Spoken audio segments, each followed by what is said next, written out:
In some of the rooms, there was no furniture at all, although immediately after the marriage, the newlyweds had said to each other, "We must see to it tomorrow, darling, that some furniture is put in here, even if only temporarily."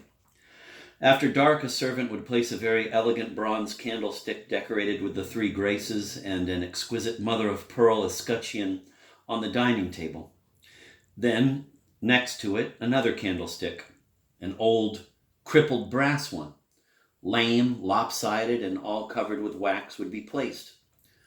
But neither the master nor the mistress nor the servants ever noticed the incongruity of it all. Now, as to his wife. But then they were quite satisfied with each other.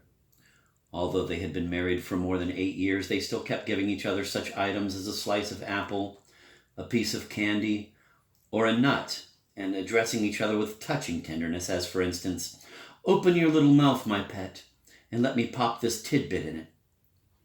It goes without saying that the little mouth did indeed open, and quite gracefully at that. On their birthdays, they would prepare surprises for each other, something like a teeny-weeny bead-covered sheath for his toothpick.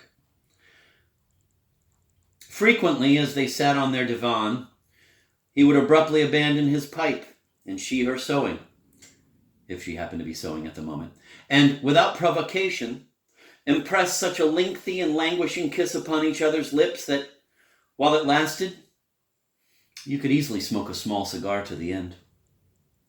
To be brief, they were what is called happy. Certainly, however, in any household, there are many other chores besides kissing and preparing surprises for one another, and certain questions remained. Why, for instance, was the kitchen run so stupidly? Why was the larder almost empty? Why did the housekeeper steal? Why were the servants dirty and drunk as well, most of the time? Why did all members of the household sleep incredibly long hours and spend the rest of the time eating and drinking? But these are unworthy matters, and Manilov's wife had been brought up a lady. It is a well-established fact that a proper upbringing is obtained in boarding schools at which 3 subjects are considered the foundation of all human virtue. The French language, indispensable to family happiness. The pianoforte, to afford pleasant moments for one's spouse. And finally, the subject which touches directly upon the running of one's future home. The knitting of purses and other presents with which to surprise one's husband. Of course, there are variations in method, especially today, and everything depends on the ability and tact of the headmistresses of such establishments. Thus, in some schools, the order of priority may be pianoforte, then French, and only after that household duties, while in others the emphasis may be on the household duties, i.e. the knitting of surprises, then French, and only after that the pianoforte. There are all sorts of methods. I ought, perhaps, to add that Manilov's lady... But I confess I am reluctant to talk about ladies, and besides, it is high time for me to go back to our main characters, who have now been standing before the drawing-room doors for several minutes, each urging the other to enter first. "Please, don't mind me. I'll follow you," Chichikov said. "Oh, no, you're the guest," Manilov said, inviting him with a wave of the hand to go in first. "But, please, do go ahead. Don't worry about me." "Never." "No. How could I allow myself such a thing with a delightful and distinguished guest like you?" "But why am I distinguished? Please, let me go in after you." "No, please, go ahead." "But for what reason?" "A very good reason," Manilov said with a pleasant smile. Finally, they went through the door at the same time, sideways and crowding each other somewhat. "Allow me to present my wife. Darling, this is Pavel Ivanovitch Chichikov." Chichikov looked at the lady, whom he had failed to notice before, so absorbed had he been in his politeness toward Manilov. She wasn't bad-looking and was becomingly dressed. Her pale silk negligee fitted her well. Her delicate hand threw something down on the table and clutched at a cambric handkerchief with embroidered corners. She rose from the divan, and Chichikov kissed her hand with a certain pleasure. She told him with an elegant lisp that they were delighted with his visit, and that a day never went by without her husband's mentioning him. Yes, Manilov said. My wife has kept asking me, how is it your friend hasn't come to see us? And then I'd tell her, wait, my pet, he'll come. Yes, believe me, your visit is a real joy to us, like a day in May, a birthday of the heart. Hearing that things had reached the point of birthdays of the heart, Chichikov actually became a bit embarrassed and remarked that he did not come from a famous family, nor did he even hold an exalted rank. You have everything, Manilov assured him with the same pleasant smile. You have everything and even more. How do you like our town? Mrs. Manilov wanted to know.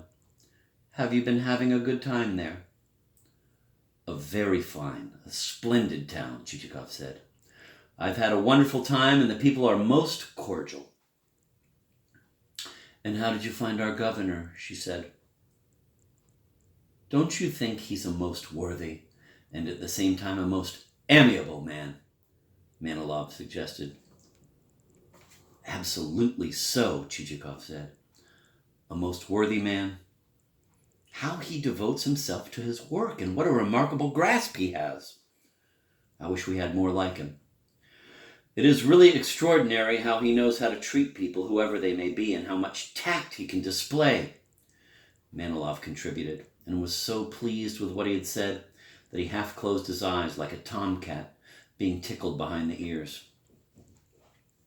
A very amiable and a courteous man, Chichikov went on. And an artist to boot. Who would have guessed he could embroider so nicely? He showed me a purse he had embroidered, and I tell you there are a few ladies who could do as well. And the vice-governor, isn't he a nice man? Manilov said again, slightly lowering his lids. A very, very worthy man, Chichikov answered.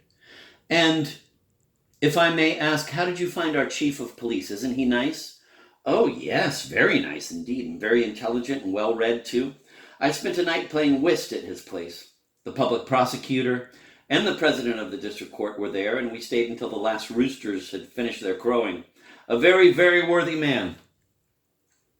And what about his wife? Isn't she a charming woman? Mrs. Manilov inquired.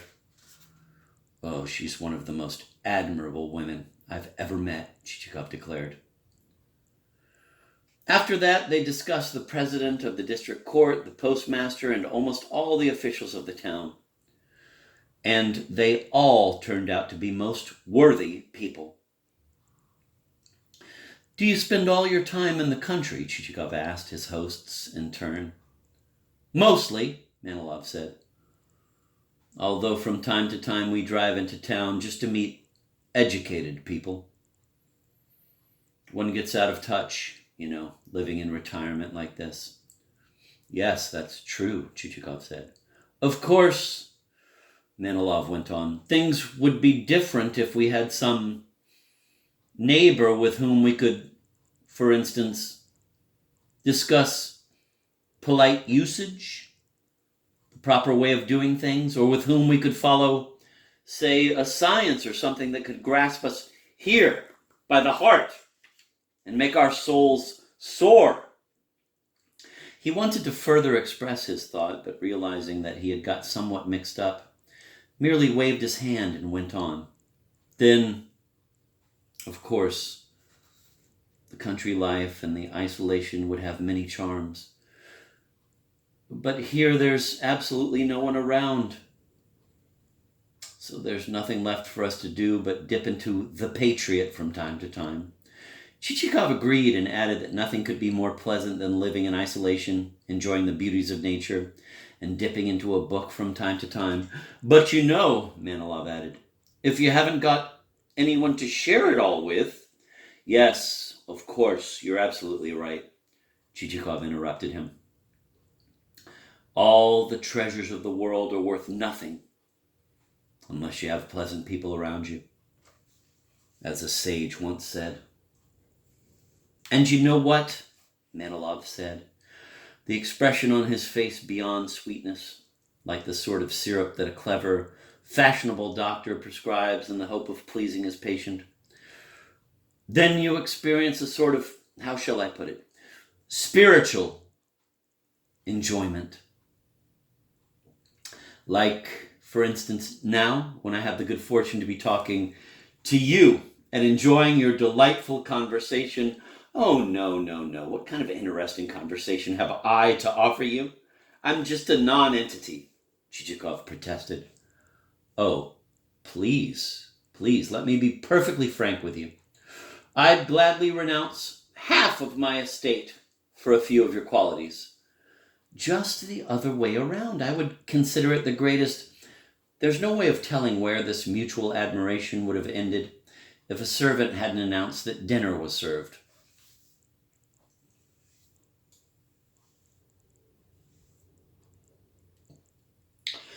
I humbly beg you to partake, Manilov said.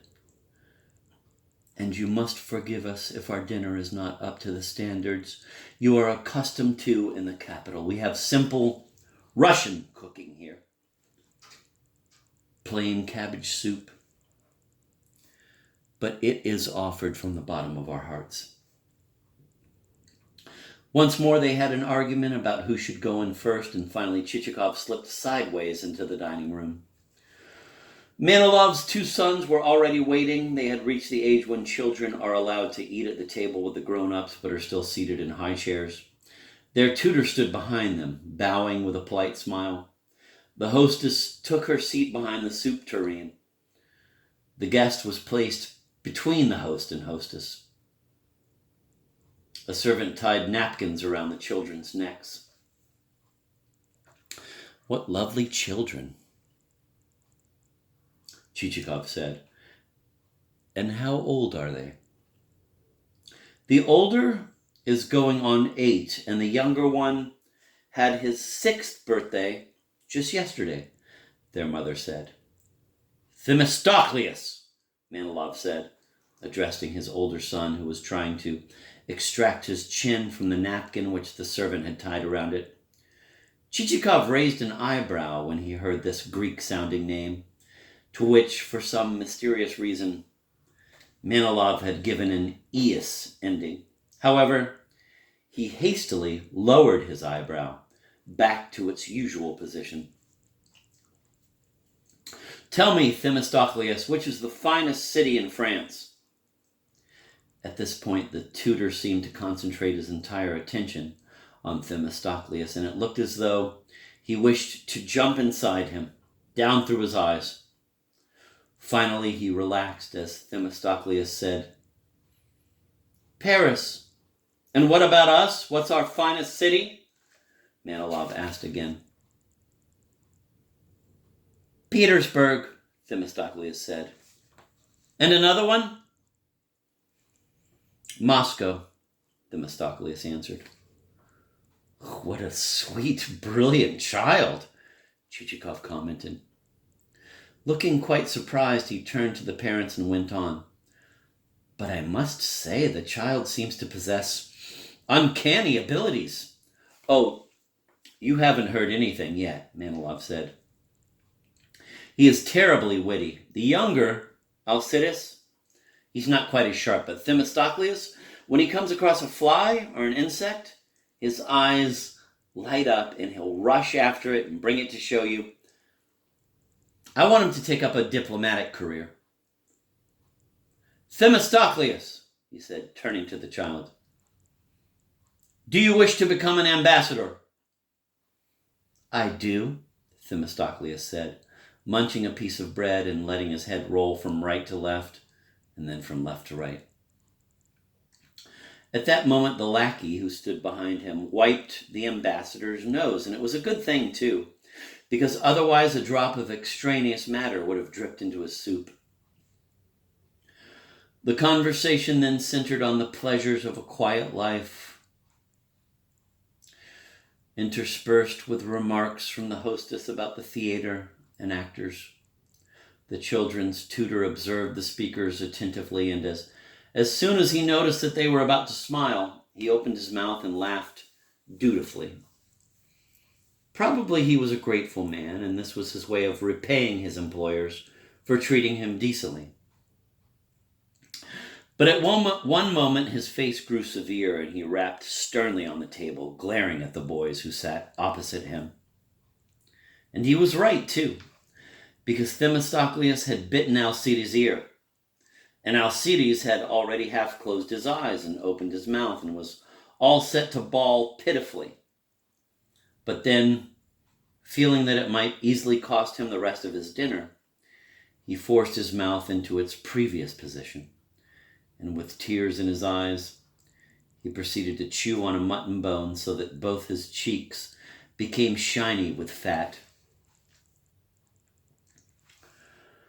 Throughout the dinner, the hostess kept turning toward Chichikov and saying, "You're not eating anything, you haven't taken enough." To which he invariably replied, "Thank you very, very much, I have taken enough." And then, such delightful conversation is more enjoyable to me than any food. By and by, they got up from the table. Manilov was terribly pleased with the way things were going. He put his hand on Chichikov's shoulder and was about to steer him into the drawing room when the guest suddenly announced, with a meaningful look, that he first wished to discuss an important matter with him.